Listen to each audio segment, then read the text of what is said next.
I never thought my marriage would end over a dog, but there we were.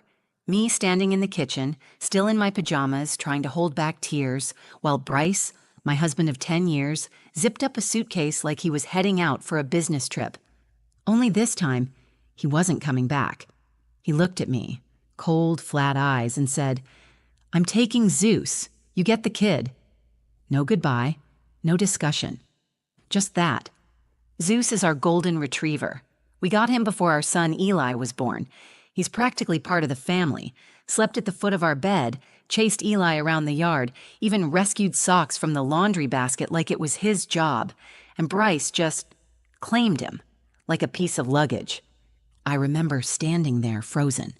I opened my mouth to say something, anything, but then she chimed in. Joan, his mother, always lurking just close enough to comment, but never far enough to be helpful. She was standing by the door, fake pearls around her neck and an actual smirk on her face. "Well," she chuckled, "at least the dog's trained." They laughed. Like my son was some broken toy I now had to keep while they got to walk off with the prize. Like being a mother, full-time in the middle of a divorce, was the losing hand. I felt like the oxygen had been pulled out of the room, but I didn't say anything then. I didn't scream. I didn't cry in front of them. I just turned and picked up Eli's drawing off the counter, one he made of the three of us holding hands under a giant sun, and walked straight past them. Because he was in the next room. Eli, 9 years old, sitting cross-legged on the carpet, headphones in, coloring. He didn't see the storm breaking apart around him, not yet. And in that moment, I made a promise to myself. He will never think he was the problem. Let Bryce take the dog. Let Joan think she won. I'd take the kid. I wanted the kid. And I was going to protect him from everything, especially from the people who laughed at his pain. But that's not the part I came here to tell you. The part you need to hear is what happened a few weeks later, on court day. That's when my son, my sweet, quiet, observant Eli, walked up to the judge, cleared his throat, and asked, "Mom, can I read what Dad texted me last night?" The whole courtroom went dead silent. The judge raised his eyebrow. Bryce's lawyer's face went completely pale. Joan, sitting behind us in a navy blue blazer and smug expression, looked like she'd swallowed her own tongue. And in that moment, right there in front of everyone, Eli held something more powerful than any lawyer ever could. The truth. He was just 9, but he knew. And for the first time, the adults in that room had no choice but to listen. But let me take you back to the beginning, so you understand why that moment changed everything. Because it wasn't just one bad fight. It wasn't one toxic comment. It was years of quiet erasure, gaslighting, Bryce making me feel like I was always overreacting, always too emotional, always the one ruining everything. It was subtle, but constant. When Eli cried after Bryce yelled, it was my fault for not teaching him to toughen up. When I asked for help, I was nagging. When I finally said I wanted out, he told people I was unstable, that he was just trying to hold the family together. And people believed him. They always did. Because he's charming, good with words, great smile. The kind of guy who calls waitresses sweetheart and gets away with it. But Eli saw things no one else did. He saw how his dad's face changed the second we were behind closed doors. He saw how I'd stop mid-sentence when Bryce walked into the room. He noticed that I never laughed anymore, not really. And when Bryce took the dog and walked out of our lives like we were leftovers, Eli didn't cry. He just sat next to me that night holding Zeus's old collar and said, "I don't think Dad likes us very much." That was the beginning of the end, and, unknowingly, the start of the truth finally coming to light. When people picture a single mom going through a custody battle, they often imagine chaos, screaming, slamming doors, cops being called. But that's not how mine started. Mine began in silence. It was the silence after my husband, Bryce, left with our dog and a smirk. The kind of silence that follows a tornado, not noisy, just empty. Every drawer he cleared, every coat he took off the hook, it all echoed through the house like a whisper saying, "He's gone." At first, Eli didn't ask many questions. He just kept drawing, sketching superheroes, sunsets, and sometimes pictures of our dog Zeus with a cape. I pretended everything was fine. I overcompensated. Homemade lunches with handwritten notes, extra bedtime stories. I let him fall asleep in my bed most nights because he was afraid of the dark again. He hadn't been since kindergarten. Our little two-bedroom apartment wasn't fancy, but it was ours. I had painted Eli's room light blue and strung little star-shaped lights around the ceiling. He liked it when the stars watched over him. I worked from home as a freelance designer, taking on odd jobs while Eli was at school. It paid the bills, barely. But it gave me time with him, and I wasn't about to give that up for anything. The mornings were the hardest. That's when I noticed how much things had changed. I'd wake up and find Eli already dressed, sitting quietly at the table, staring at the cereal box but not eating. He used to bounce around in the morning, asking 100 questions about dinosaurs and space and how many teeth sharks really have. Now, he was just still. I knew he was hurting, and I didn't know how to fix it. When Bryce and I first met, he was magnetic, confident, charming, ambitious. He made me feel seen in a way I hadn't felt in years. I was 23, working at a print shop. He came in to get business cards and left with my number. Within a year, we were married. By the time Eli was born, I had already started making excuses for him. At first, it was little things. He'd forget to pick me up after work, or he'd joke about me letting myself go right after I gave birth. He called it banter. I called it a bad day. But those bad days turned into a pattern. He controlled the money, the thermostat, the way I parented. When Eli got a cold, Bryce accused me of letting him get soft by letting him rest. When Eli got scared after a nightmare, Bryce told him, "Boys don't cry." That's when I started sleeping with the baby monitor on, even when Eli was 6. Not to hear Eli, he didn't cry out anymore, but to hear Bryce. People didn't see that side of him. They saw the Bryce who hosted backyard barbecues and gave funny toasts. Joan, his mother especially, she thought Bryce walked on water. She once told me, "You're lucky he puts up with your moods." And I remember staring at her, wondering how many other women had been silenced with that same sentence. I was exhausted, not just from parenting, but from pretending we were a happy family, pretending I wasn't shrinking inside my own home, pretending Eli was okay. The final straw wasn't dramatic. No cheating scandal, no screaming match. It was a Tuesday afternoon. Bryce came home late, tossed his keys on the counter, and asked if Eli had finished his spelling homework. I said yes. He said, "Good, because I don't want him ending up like you, barely scraping by." He said it casually, like he was talking about the weather, and then he walked into the next room to check his emails. That night, I waited until he was asleep. I got up, walked to the bathroom, locked the door, and cried on the floor. Not because I was sad, but because I finally knew I was done. It took 3 more weeks for him to leave, and when he didn't pack up quietly. He took Zeus, his dignity, and any sense of decency he had left, and told me I got the kid. That phrase kept replaying in my mind. You get the kid, like Eli was some unwanted item in a divorce auction. But the truth is, I wanted the kid, because he was kind, empathetic, smart.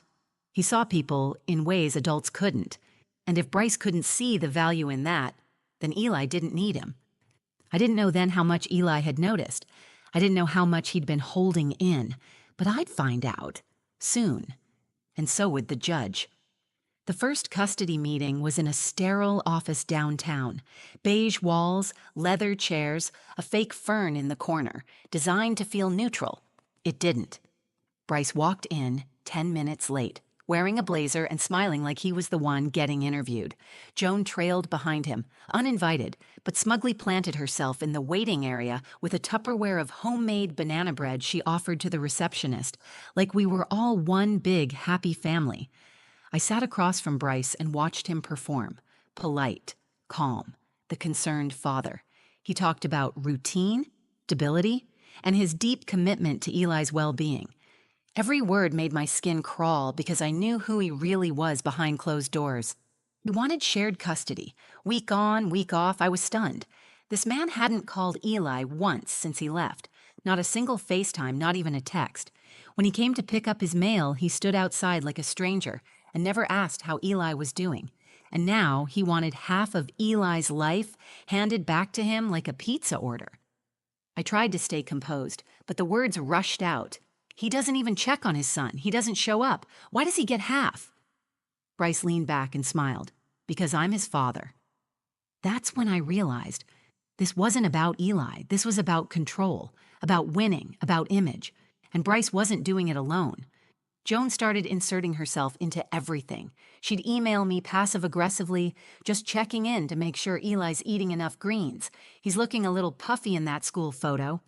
Then there were the school drop-offs. Bryce would suddenly appear unannounced, wearing his #1 dad hoodie, waving to the other parents, handing Eli granola bars like he was the provider of the year. And Eli? He looked confused, uncomfortable. He stopped smiling in the mornings. At home, I noticed a shift. Eli had more questions now, harder ones. Why does Dad say you don't want me to see him? Did you tell him I'm scared of his house? Is it bad to cry when I miss Zeus? That one gutted me. He missed the dog so badly he'd started drawing Zeus into family photos, except now Zeus was always standing between me and Eli, almost like a protector. One night, Eli came to me and whispered, "Dad told me not to tell you, but he says you cry too much and I'll be messed up if I live with you all the time." I sat down on the floor in the hallway and just held him.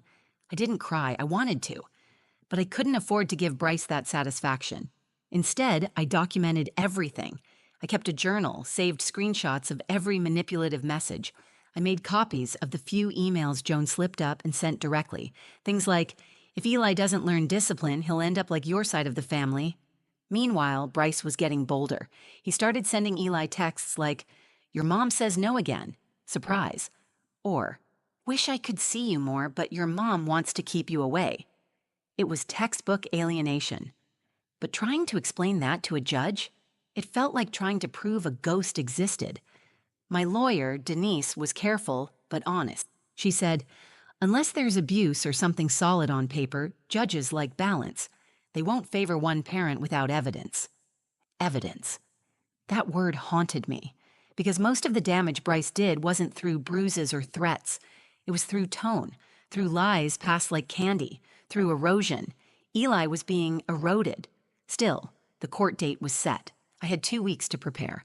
I spent every night going through our text chains, organizing dates and entries, building the quietest case of my life. Then one night, I went to check on Eli and found him sitting up in bed, his face pale, holding his tablet. "Mom?" he asked, his voice small. "I don't think Dad meant for me to see this." He handed me the screen. I scrolled through the messages, my stomach twisting with every word. There it was, in black and white. Bryce texting someone, his new girlfriend maybe, ranting about how Eli was soft, how he'd get him fixed once I get more custody. And the worst one, "Can't wait to be done with that brat so I can get my real life back." Eli looked at me, eyes glassy, and asked, "Is it my fault he doesn't want me?" I felt my entire body go cold. "No," I said. "No, baby, you didn't do anything wrong. You're perfect. Your dad is the one who's broken." That night, I knew we had our evidence, not just for the judge, but for Eli. He deserved to be heard, and soon he would be. The night Eli showed me those texts from Bryce, something inside me shifted. Up until that moment, I'd been fighting to survive the storm, but now I wasn't just reacting. I was ready to fight back. I sat on Eli's bed, holding the tablet, reading the words over and over. "Can't wait to be done with that brat so I can get my real life back. He cries like a baby, just like his mom. Useless." He had sent them to Eli by mistake, meant for someone else. Maybe the woman he'd been seeing, or one of his buddies he shared his poor single dad sob stories with. But now it was too late. Eli saw it, and so did I. I took a breath and looked at my son. His face was pale and still, like he was trying to disappear into his blanket. He didn't want comfort. He wanted truth. "Did you read all of it?" I asked. He nodded. I didn't want to, but I couldn't stop. I thought maybe I was bad. "No," I said immediately. "You are not bad, Eli. He's wrong. He's so wrong." And I meant it. Every word.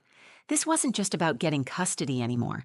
This was about breaking a cycle, making sure Eli didn't grow up thinking love was something you had to earn by being quiet, by pleasing people who didn't deserve you. So I printed the screenshots, labeled them by date, and backed them up on a flash drive. I contacted Denise, my lawyer, first thing the next morning. Her voice tightened as I read her some of the messages. "This is big," she said. "This could swing everything. But are you sure you want Eli to speak?" That stopped me cold. I hadn't even considered putting him on the stand. The idea made my stomach twist. He was just 9. I didn't want him tangled in courtroom drama, questioned by cold-faced attorneys, or forced to stare his dad in the eye and relive all this. But then I remembered something he said after Bryce left. "You always tell me to speak up when something's not right. Is this one of those times?" He wanted to speak. That was the difference. So I sat him down at the kitchen table with some juice and graham crackers and asked gently, "Eli, you don't have to. But if you want to talk to the judge, if you want to tell him how you feel, I'll be right there." The whole time. He looked at me, serious beyond his years, and said, "Can I show him what Dad wrote?" "The judge needs to know the truth, right?" I blinked back tears. "Yes, baby, he does." The next few days were a blur of preparation. Denise arranged for the evidence to be officially submitted. We created a timeline of events, built a narrative, filed for a formal statement from Eli to be reviewed by the court beforehand. Meanwhile, Joan started showing up at Eli's school again. Once she tried to hand him a gift during dismissal, some action figure and a little card that read, "Daddy's just fighting for you." Eli gave it to me and asked, "Why does it feel like a trap?" Because it was. I reported it. Denise filed a complaint. Bryce, as usual, texted me that I was using Eli against him, that I was weaponizing a child. Classic projection. But I didn't take the bait. Instead, I kept Eli close. We talked every night, not about the court, but about how he felt, what scared him, what made him strong. He asked questions, and I answered with honesty. No sugarcoating, no false promises. The night before the hearing, Eli couldn't sleep. He lay beside me, quiet in the dark, and whispered, "What if the judge doesn't believe me?" I turned to him, brushed his hair back, and said, "The truth doesn't need to be loud to be real. Just speak from your heart. That's all you need to do." He didn't say anything after that, but he reached for my hand and held it tightly. The next morning, we got dressed in quiet. I put on a navy dress and simple earrings. Eli wore his school uniform, freshly ironed with his favorite red sneakers. He said they made him brave. Outside the courthouse, Denise met us with her briefcase and a solemn nod. Bryce was already there, pacing in a charcoal suit, flanked by Joan and a man I assumed was his lawyer. He looked at me once. I didn't look back. We walked in, signed our names, and took our seats. I looked down at Eli and whispered, "You still want to do this?" He nodded. "I'm ready." And for the first time in a long time, I believed we were going to be okay. Because this time, the truth wasn't just on paper. It had a voice, and it was about to be heard. The courtroom was colder than I expected. The walls were beige, the chairs stiff, and everything smelled faintly like paper and old coffee. Still, it was the quiet that I remember most. That thick, waiting silence before a judge enters, the kind where you can hear the rustle of every paper and the beat of your own heart. Eli sat next to me at the petitioner's table, swinging his feet just above the floor, trying to look brave. He held his small notebook in his lap, the one where we had practiced his statement just in case. His red sneakers peeked out from under his pressed pants, and I could see how tightly he was clenching his fingers. Across the room, Bryce sat upright, perfectly rehearsed in his tailored suit. He glanced at Eli once, but quickly looked away. Joan sat behind him, lips tight, eyes scanning the room like she was the one being judged. When the judge finally walked in, everyone rose. He looked down at the file before him, our case number, names, and the stack of documents we'd submitted over the last few months. He didn't smile. He didn't need to. After the formalities, Bryce's lawyer stood to speak first. She was polished and confident, laying out a narrative I had heard 100 times. Mr. Carter seeks equal parenting time, emphasizing routine and emotional balance for the child. He has demonstrated consistent interest in Eli's well-being. Consistent interest? He hadn't called Eli on his birthday, hadn't asked about his allergies, didn't even know Eli still slept with his nightlight. Clenched my jaw and stayed silent. Then it was our turn. Denise stood with measured calm. Your Honor, we are requesting primary physical and legal custody. We have submitted documented evidence showing concerning communication and behavior on Mr. Carter's part, including messages sent to the minor. The judge raised an eyebrow. To the child? Denise nodded. Yes, Your Honor, and with the court's permission, Eli would like to speak. There was a pause. A real pause.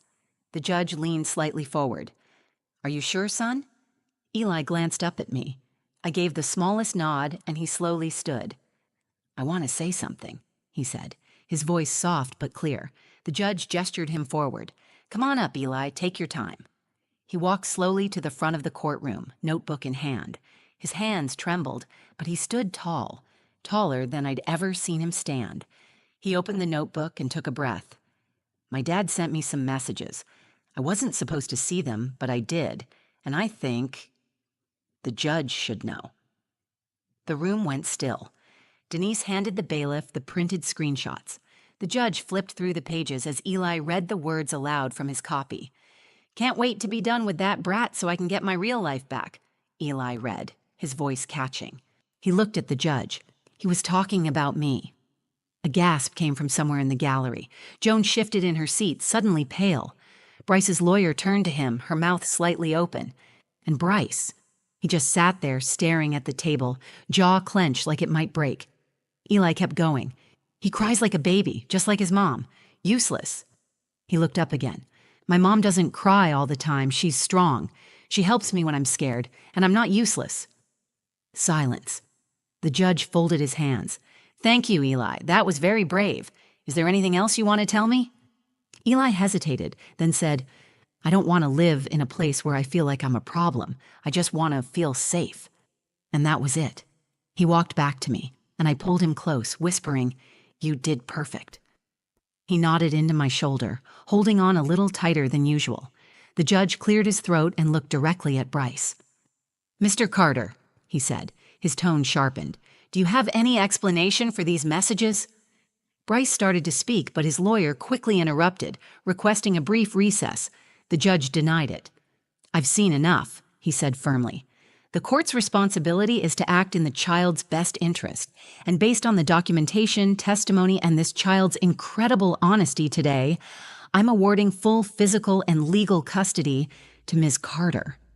I didn't cry. Not there. I just closed my eyes and breathed. Bryce didn't argue. He just stared at the floor, cornered by his own words. Joan stood to leave before the hearing was even adjourned, her banana bread optimism gone. And Eli? He reached for my hand and smiled. Can we get pancakes now? He whispered. I laughed, finally. Absolutely. We didn't talk about the courtroom on the drive home. Eli rolled the window down and let the wind rush through his hair like nothing had just happened. Like he hadn't just exposed the darkest side of his father in front of a judge and a courtroom full of strangers. Like he hadn't just changed the course of both our lives. But that's how kids are. They're built to bounce back even when they shouldn't have to. We stopped at a small diner on the way home. Pancakes, like I promised. He ordered his with whipped cream and chocolate chips. I got coffee and didn't touch it. Just watched him. Every little detail. His tired eyes, the way he used his fork like a spoon, how he laughed when the syrup bottle squeaked. For the first time in months, maybe longer, he looked peaceful. I did okay? He asked mid-bite. You did better than okay, I said. You told the truth. That's the bravest thing anyone can do.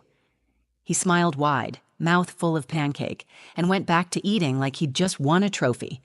And in a way, he had. The final court documents came 2 weeks later, full custody granted to me.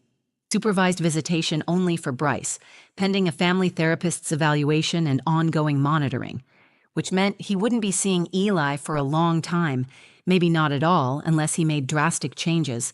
He didn't. Instead, Bryce disappeared from our lives almost overnight. No calls, no texts, no appeals. His lawyer dropped him. Joan never reached out. The last we heard, he'd moved in with someone new across the state and was starting fresh. I guess that's what cowards do. They run. At first, I kept waiting for the other shoe to drop. I thought maybe he'd find a loophole or try to twist things again. But the silence held. And in that silence, something incredible started happening. Eli came back to life. He started drawing again, not just little sketches, but full comic strips with bold colors and wild characters. He made me the hero in one, a cape-wearing mom who saved the day with waffles and truth. I hung it on the fridge like it belonged in a gallery. He began sleeping through the night. No more creeping into my bed at 2 a.m. with nightmares. He laughed more. He asked questions again about space and the ocean and whether dinosaurs had belly buttons. The sparkle was coming back. And me? I started breathing again. Real, full breaths. I took on new clients, worked better hours, and started putting money aside for things like soccer cleats and piano lessons. Things I couldn't afford when every dollar went to legal fees and therapy. I even joined a book club. Nothing dramatic, just women like me. Tired but healing. Strong in ways we hadn't known before. People sometimes ask if I hate Bryce. If I'd take him back to court if he ever tried to show up again. The truth? I don't hate him. I don't have space for that anymore. What I feel is sadness. For the father Eli could have had and never did. For the man who could have been someone's safe place and chose control instead. For the boy inside him who probably never learned how to love without using it as leverage. But I don't carry his weight anymore. I stopped the day Eli stood up for himself and told the truth. I do still talk about that day in court, though. Not because it was dramatic or victorious, but because of what it meant. It meant Eli's voice mattered. It meant a child could be heard and believed, not just dismissed because he was young or small or told what to think. It meant the cycle stopped with us. And if there's one thing I'd tell anyone watching this, any mother who feels erased, any child who feels unseen, it's this. You are not powerless. Not when you have the truth, not when you have love, and definitely not when you have courage. Bryce took the dog. He thought he was walking away with something valuable, something clean and obedient and easy. He left me the kid. And let me be clear, I got the better deal. Because my son is brave. He's honest. He's growing up knowing that love doesn't come with conditions and that being kind is never a weakness. That courtroom didn't just change a custody agreement. It gave my son back his voice. And it gave me back my life. If this story moved you, even just a little, please give this video a like. It helps more people find it, especially those who might be going through something similar and need to know they're not alone. I'd love to hear your thoughts in the comments. Maybe you've been through a custody battle. Maybe you were the kid in the middle. Or maybe you just want to send some love to Eli. Whatever it is, your voice matters here. And if you haven't already, hit that subscribe button and turn on notifications. I share real stories that shine a light on resilience, family, and the quiet strength it takes to speak the truth, even when it's hard. Thanks for watching. Take care of yourself and take care of your people.